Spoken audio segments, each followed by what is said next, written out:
I mean, it's a Safling carry that deals with Darkseer pretty well. I mean, it gives you some hard carry potential. I'm not convinced about it versus the Phantom Lancer. I thought drafting-wise, they were put into a corner just because some of their weird picks like Viper and stuff. I think a couple things that need to happen for Void Boys to have a chance at being able to win this game. First of all, Beastmaster has to have a good time.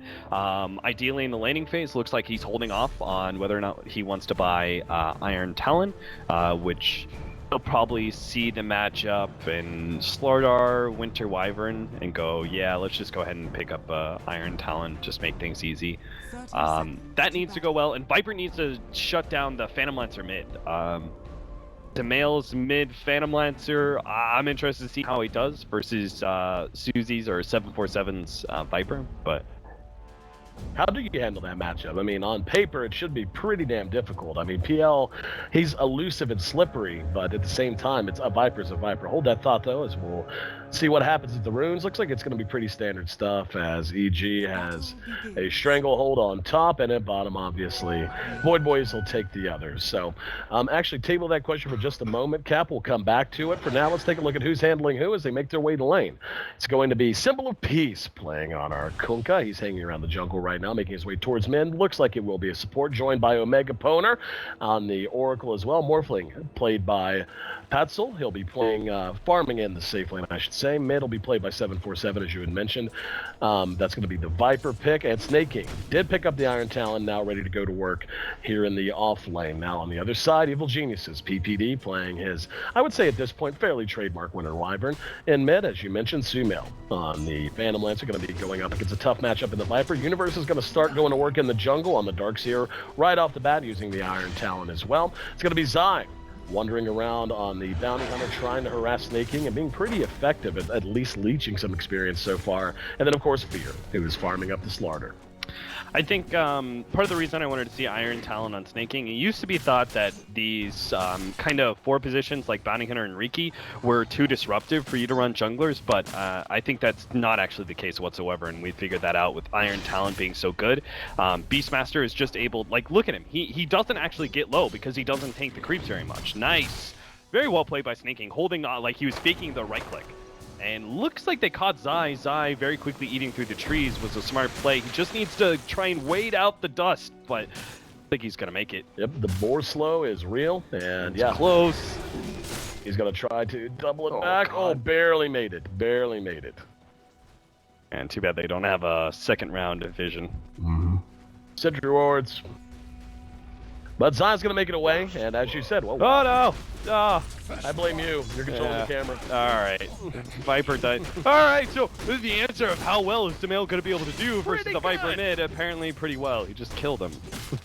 I mean, like, I think Phantom Lancer does, like, okay versus his matchup, but he shouldn't win it outright. Like, he shouldn't be able to pick up a kill. That is pretty absurd. Not just the kill either, by the way. Even before the kill happened, I mean, I guess he did just get a few free CS. He was still hanging and banging with the Viper pretty even, 9 for 2 versus 9 for 1. So it wasn't as if he was being completely bullied out of that lane to begin with. And I'm actually really sad we missed it. I'd love to know what the hell happened. Yeah, I have no clue. Nature of the ever roaming 4 position. Looks like they've caught Zai and should be able to kill him this time around. They have this kind of cool combination. Oh my god. Wow. Okay, so Zai's going to be able to make it away once again.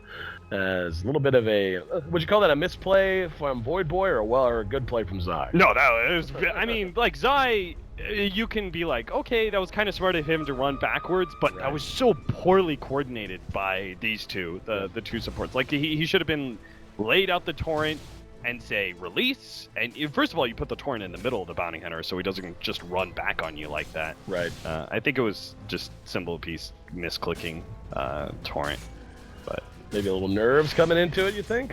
But you can see, like, Sneyking, he's not low enough for Zai to actually kill him. I don't know what's going on. All right, there we go. All right, we're back. He's never low enough for the Bounty Hunter's harassment to actually have an impact. So the best you can do is soak half experience, but that's not actually useful because the Beastmaster is still progressing in gold, right? So you're just like, okay, you take half the experience. That doesn't mean much. So this is why Iron Talon offlane still works, even against these kind of roamers. A symbol of peace there. He's basically the same level as Zai at this point, so that tells you how well that's going for Zai. Just showing the Leech experience and be disruptive. Thankfully for EG, though, the mid continues to go their way. Now 21 CS to the 12 of the Viper, so it's not even that he's doing well. He's dominating the lane, and Zai does manage to snag the regen rune right from out from under the Bounty Hunter. How about the carries? 29 CS for Fear, 23 for PatSoul on the Morphling.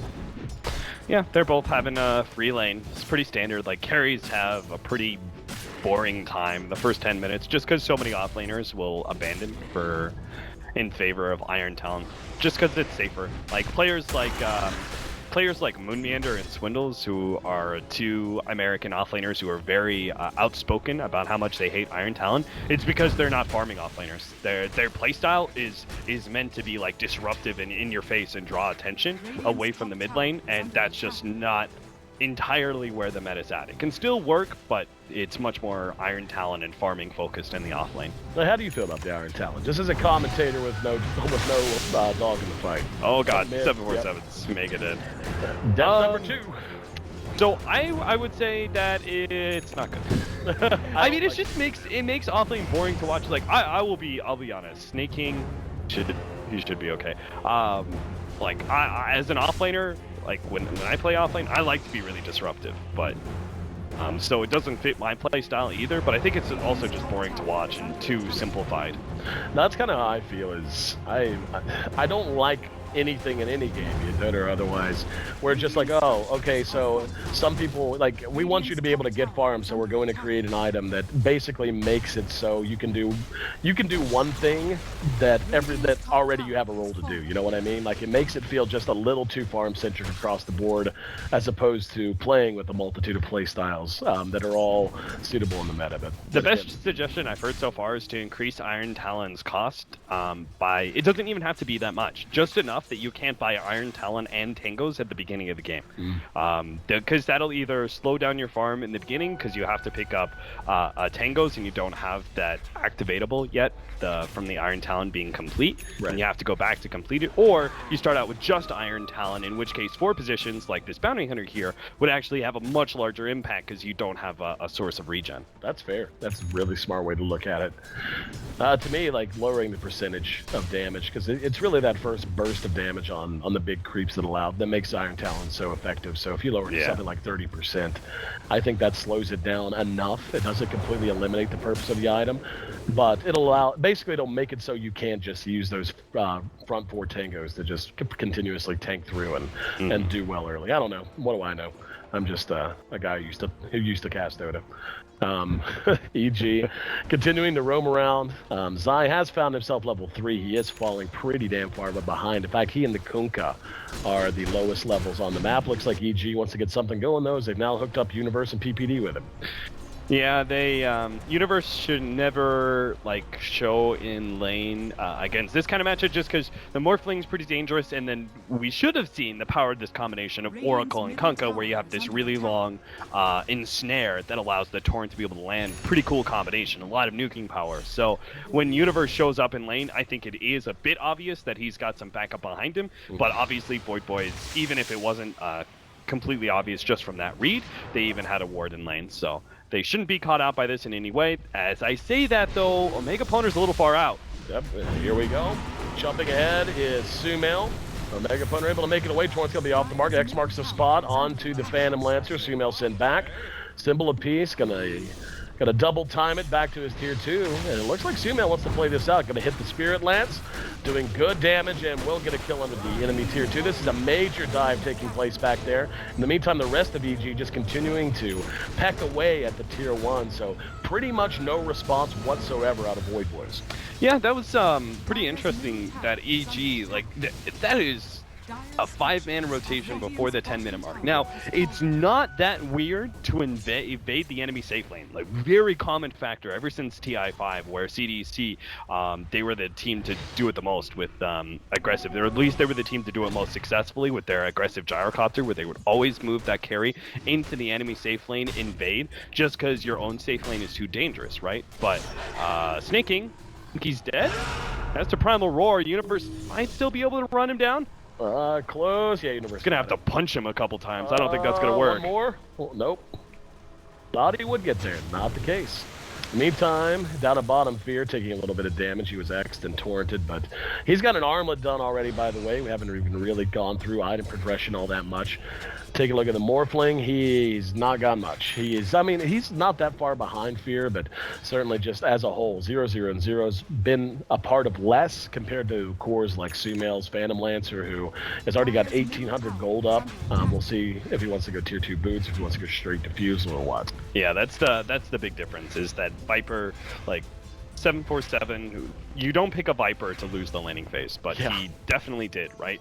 And then SumaiL managed to get to be a part of some kills, and they get the tier 1 tower at bottom lane. Now he's almost double the net worth. In fact, he's over double the net worth of the Viper.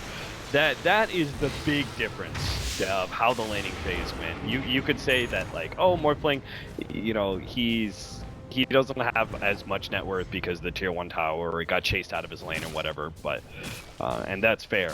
But the big difference is the impact of our mid laners is going to be dramatically different. Yep. Across the board, I mean, EG has the 3 highest in terms of net worth. To put that in perspective, that means that Universe's Darkseer is more farmed than the Morphling at this point. That's a disturbing fact if you're a Void Boy or a Void Boy fanboy. And you're talking roughly a 5,000 to 6,000 gold deficit that they found themselves in. And it's one thing to be in that whole 20 minutes in, you're losing, but whatever. We're just 10 minutes in. The laning phase is barely broken apart, and your efficiency has been so poor that you're already falling that far behind. So that's the negative. Let's talk about the positive. What does Void Boys have to rely on? We know they've got the Faceless Void, or actually, no, we don't. We know the Void Boys have the Kunkka. I was looking at the Void photo right next to him, who is a team fight monster. Is he going to be something that can help turn this around off of the initiation of Sneyking? Yeah, they have really good ganking potential thanks to the X marks the spot, but oh, they're gonna miss out. I think they got scared by seeing Fear, and I guess they should be. They don't really have the nukes to guarantee a kill here against 2 of the tankier heroes. EG are actually just, I think, very smartly leaving the 2 tankiest heroes in this bottom lane. Looks like SumaiL managed to pick up the kill in mid, but I think they're still going to run somebody down here. Looks like it's going to be the Kunkka. Yeah, they've got him. Well, the Roar was already used, and it was funny. You had just brought up them being scared. And certainly we saw the action fit that as well. They were running away on the assumption that EG was going to chase them down, and they certainly have, as there's another kill tally that Kunkka brought down by the crush from Fear. But as they were running away, they didn't have vision. They had no idea if anyone from EG was even coming. In fact, SumaiL was in mid. Like they had good reason to believe they weren't, and they still spent a Roar on one hero just in case there was going to be somebody else coming. 5-0 rather. Void Boys continuing to just fall apart here in this quality game. Yeah, you just look at the way that Evil Geniuses, I think it's just cool to watch their movement. Mm-hmm. The way that they move out of their safe lane, like super early on. They move all 5 heroes to bottom lane. It's kind of coincidental just because SumaiL sees the opportunity to rotate as a Phantom Lancer, but the fact that they move the other 4 heroes outside of SumaiL into bottom lane at 8 minutes, right? By 8 minutes, they do that. Then they leave to the tankier heroes in bottom lane and leave their top. They've abandoned the top lane for the most part. The only time they show up is when the lane actually gets pushed in by a single hero, like the Morphling, who's trying to split push that and just be farm efficient. Right. When he does that, they're like, we're not going to give up a free tower. We know you're alone because we just want to fight, so we'll send someone to defend. But otherwise, they just completely abandon their lane. They're focused on controlling the Radiant jungle as well as controlling mid. And there's no farming points. You look at the map, there's no real good farming points for Void Boys at this point. Like, they lost their laning phase, so Viper needs a way back in by being able to farm up his mech, and Morphling still needs a lot of farms. So does Beastmaster, for that matter. But they have very few areas. Most of the areas are neutral camps, like this safe area right here. That's covered up by a ward. Then there's this camp. They see the rotation of these heroes going into the off lane, so they know how many heroes are heading up there and whether or not they can actually save their tier 1 or just give it up. Their whole entire Radiant jungle, this part of the area, completely covered. Like, there's no way you can farm this. And if you do, even if you farm the safe lane here, you can see what happens. Trouble bottom. That's going to be a track kill. No, they'll catch him anyway. And just good movement, as you had mentioned. ZG's timings, seeing that Void Boys have committed a few folks up the top, etc. And you can't blame the Morphling. I mean, he's farming just under the shadow of his own tier 2. And granted, you certainly, you have to be aware whenever the map's dark. I don't know what you can do. And I think the big problem I'm beginning to have, on top of everything you said, which is 100% on point, is in a perfect world, Void Boys down 0-6, say they go on they get 8 kills unanswered, they take a couple of towers. Even so, the damage is so done already for EG, and the fact that the Phantom Lancer is so far ahead. He's got his diffusal ready, the pieces are going to be on the way to him shortly. He's also got his boots of travel up, so his ability to split push is going to keep the map in EG's hands, at least for the foreseeable future. And the Morphling can help with that a little bit with very judicious use of the replicate, but at the same time, what does Void Boys have to really answer a 30-40 minute PL? We talked about this during the draft. I just don't see them being able to do so. They don't really have anything. They're doing the right play right now. They need to avoid fights and go for pickoffs. So moving their 2 supports to top lane is the right play. Unfortunately, they're not going to get TPD, and now they're going to get turned around on by mass TPs. Yep, and this is going to be 2. They just lost 1 in mid. Similar piece is gone. There's a vacuum to bring him right back in. And EG just piling it on at this point. And you begin to wonder, is this going to be a donut game? 4 are down. 10 kills for Evil Geniuses. Exactly 0. Goose egg.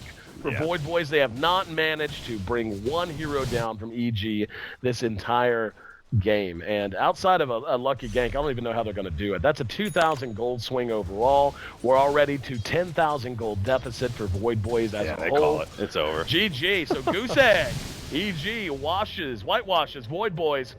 And Cap, I'll tell you what, man, we've seen some good Dota. The problem is the good Dota we're seeing is matched up against not awesome Dota. Yeah, I think Evil Geniuses, I'm not going to put Void Boys too far out. I think this is a little bit like in the previous matchup that we casted together. I'm going to put that more on Drinking Boys. Yeah. Just